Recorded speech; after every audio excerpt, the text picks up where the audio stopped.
Assalamualaikum warahmatullahi wabarakatuh. Remaja sekalian, apa kabar? Kita kali ini akan berbincang-bincang mengenai bagaimana perilaku pebisnis remaja yang baik. Masyarakat sering beranggapan bahwa pekerjaan yang mulia itu adalah dokter, perawat, mungkin juga tokoh-tokoh agama, dan sering beranggapan bahwa menjadi pebisnis itu bukanlah pekerjaan yang mulia. Sebenarnya sama, menjadi pebisnis juga bisa menjadi pekerjaan yang mulia. Bahkan bagi umat Islam, tentu semua mengetahui bahwa Rasul kita, Nabi Muhammad SAW, itu semasa mudanya adalah seorang pebisnis. Dan beliau berbisnis dengan jujur, sehingga oleh masyarakat, oleh para pelanggannya, diberi gelar orang yang jujur atau Al-Amin.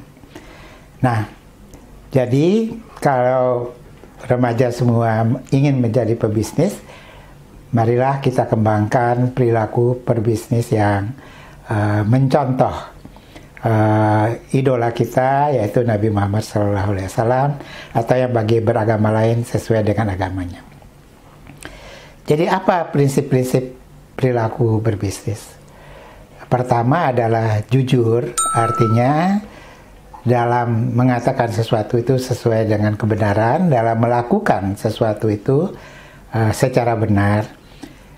Dalam agama Islam amat dilarang misalnya mengurangi timbangan. 1 kilo padahal yang ditimbang hanya 900 gram. Itu adalah salah satu perbuatan yang tidak terpuji. Kemudian amanah.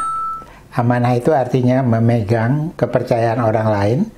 Misalnya kita dititipi barang untuk dijual. Setelah dijual, maka tentu uangnya harus diserahkan kepada yang menitipi. Dan menetapi janji. Jadi kalau kita dikatakanlah diminta menjahit baju dan berjanji 1 minggu, kemudian pelanggan datang, bajunya belum diapa-apakan, itu berarti tidak menepati janji. Dan sudah tentu kita harus menyenangkan konsumen kita dengan sifat kita yang ramah, yang ingin menyenangkan konsumen. Nah, berbisnis ini hendaknya jangka panjang. Bukan berbisnis 1 kali dapat untung besar lalu selesai tidak mau berbisnis lagi. Kalau kita ingin berbisnis jangka panjang, maka kita harus membina kepercayaan. Menjaga kepercayaan, baik itu kepercayaan konsumen kita, teman-teman pedagang kita, dan semua orang yang bergaul dengan kita. Nah, kepercayaan ini harus kita buktikan dengan tindakan. Kita tidak bisa hanya mengatakan saja, tapi dalam perilaku berbeda. Sering kita mendengar seorang pedagang bersumpah bahwa dia jual itu tidak ada untungnya. Saya rasa ini tidak baik. Kita tidak perlu bersumpah, karena kita harus mengatakan yang sebenarnya. Dan justru kalau bersumpah tidak ada untung, barangkali konsumennya nggak percaya. Beranggapan bahwa orang tersebut yang bersumpah itu sering tidak menetapi sumpahnya. Nah, kita mulai dulu dengan menjaga bagaimana mutu dari produk kita. Entah itu hasil tani, entah itu hasil ternak, entah itu buah-buahan. Hendaknya mutu itu terjaga dengan baik. Kalau ada kelebihannya kita katakan, kalau ada cacatnya harus diperlihatkan. Nah, kemudian barang yang kita jual, katakanlah sebuah sepeda motor misalnya, hendaknya diberitahu bagaimana memeliharanya, bagaimana menservisnya secara teratur. Bahkan harusnya pelanggan kita diberi kesempatan, kalau dia mendapati bahwa barang yang dibelinya itu tidak sesuai dengan keinginannya, mungkin ukurannya tidak cocok, atau ada cacatnya, maka kita harus beri kesempatan untuk menukar dengan barang yang lebih sesuai.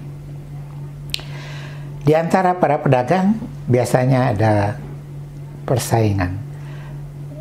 Kita berdagang nasi, punya warung, di sebelah kita juga ada warung. Wajar untuk bersaing, tapi bersaingnya itu adalah dalam rangka memberi layanan yang lebih ramah, bisa menciptakan produk yang lebih efisien sehingga bisa dijual lebih murah, tetapi jangan bersaingnya dengan saling menjelekkan antar pedagang. Jadi kalau di sebelah kita ada pedagang lain, jangan dicerita-ceritakan atau bahkan dituduhkan ada kejelekan-kejelekannya. Sebaiknya malah antar pedagang itu ada kerjasama, saling tolong-menolong. Misalnya ada pelanggan kita mau beli spare part pada kita, kebetulan tidak ada, kita bisa minta tolong ke sebelah, lalu kita ambil sebentar, lalu kita bisa serahkan pada pelanggan kita. Dengan demikian pelanggan kita tidak lari, tapi yang menolong kita juga mendapat keuntungan dari penjualannya. Yang menjadi sering keluhan adalah waktu. Katakanlah ada seseorang mengkontrakkan pembangunan rumahnya pada seorang kontraktor, janjinya 9 bulan sudah bisa ditempati, ternyata 9 bulan belum selesai. Kalau dia itu merupakan rumah kedua, dia punya rumah, tentu tidak terlalu menjadi persoalan. Tapi kita bayangkan kalau dia harus pindah dari satu kota ke kota lain dan sudah harus masuk rumah tersebut, dia sudah harus bekerja, bertugas, dan rumahnya belum selesai, tentu ini akan menjadi keluhan. Jadi terutama para pemberi jasa dalam pelayanan itu harus tepat waktu dan merencanakan layanannya itu sehingga bisa selesai tepat waktu. Di samping tepat waktu tentu hasilnya juga harus baik. Nah, di antara para pedagang bisa terjadi pinjam-meminjam, bahkan juga ada konsumen kita yang mungkin berhutang. Saya rasa itu hal yang wajar, tetapi sebagai orang yang mempunyai perilaku yang baik, janji kita harus dipenuhi. Kalau kita berutang pada katakanlah seorang grosir 1 bulan, maka harus kita tepati membayarnya 1 bulan. Kalau kita dapat kesulitan, kita tetap harus datang membayar yang mungkin ada tersedia pada kita, menceritakan apa kesulitan yang dihadapi, tetapi jangan merasa lupa pada janji kita. Dan sebagai pedagang, sebagai pebisnis, yang harus kita ingat adalah hutang itu harus dibayar. Meskipun yang memberi hutang itu sudah tidak ada, kita harus membayarnya ke pewarisnya. Karena urusan kita dengan Allah itu kita bisa minta ampun, taubat, tetapi urusan sesama manusia, kalau kita menyakiti hatinya atau kita punya sangkutan, itu harus diselesaikan dengan yang bersangkutan. Jadi justru kita sering melihat pedagang-pedagang yang berhasil, yang sudah lama, itu saling tolong-menolong. Pergilah ke Glodok atau ke pusat-pusat perdagangan, maka terlihat sekali mereka saling tolong-menolong. Nah, apakah seorang pedagang boleh beruntung? Sudah tentu, karena bisnis itu salah satu usaha kita untuk berbisnis adalah untuk mendapat keuntungan. Tapi hendaknya untung itu jangan sampai mencekik pelanggan kita yang mungkin tidak tahu harga yang sewajarnya, karena kalau kita bebani harga yang mahal, kita untung besar, suatu waktu dia tahu, dia tentu tidak akan mau lagi berbelanja pada kita. Sehingga keuntungan itu hanya 1 kali. Tapi kalau kita mendapat untung yang wajar, maka dia akan datang berkali-kali yang pada akhirnya untungnya jauh lebih besar. Dalam era sekarang ini, dalam era bisnis digital, umumnya orang pendapat, utamakan volume penjualan yang besar meskipun untungnya kecil daripada penjualan kecil tetapi untungnya besar. Dan jangan lupa bahwa yang kita cari itu bukan hanya keuntungan berupa uang finansial, tetapi juga nama baik perusahaan harus kita jaga. Bisakah seorang pedagang rugi? Sudah tentu bisa rugi.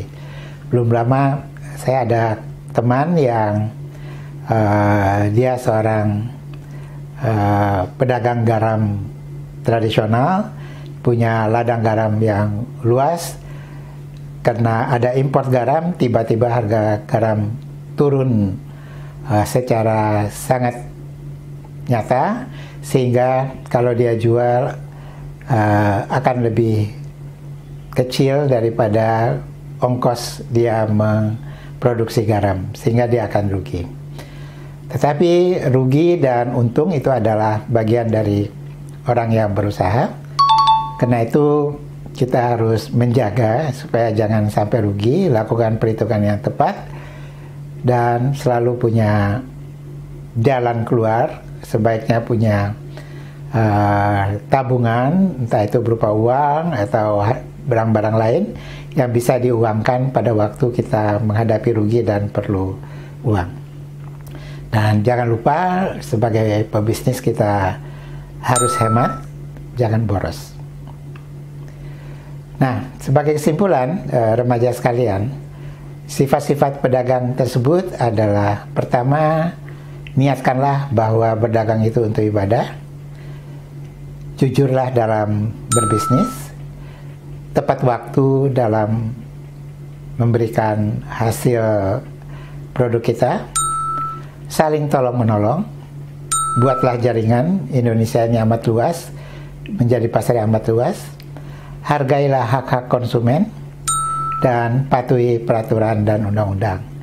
Kalau kita sudah menjadi pedagang yang seharusnya membayar pajak misalnya, maka kita bayar pajak kita pada negara demi untuk kesejahteraan bangsa kita. Jadi teman-teman sekalian, sekali lagi, menjadi pedagang itu juga bisa merupakan pekerjaan yang mulia. Karena itu, hendaknya sifat-sifat pedagang itu adalah sifat-sifat yang mulia. Wassalamualaikum warahmatullahi wabarakatuh.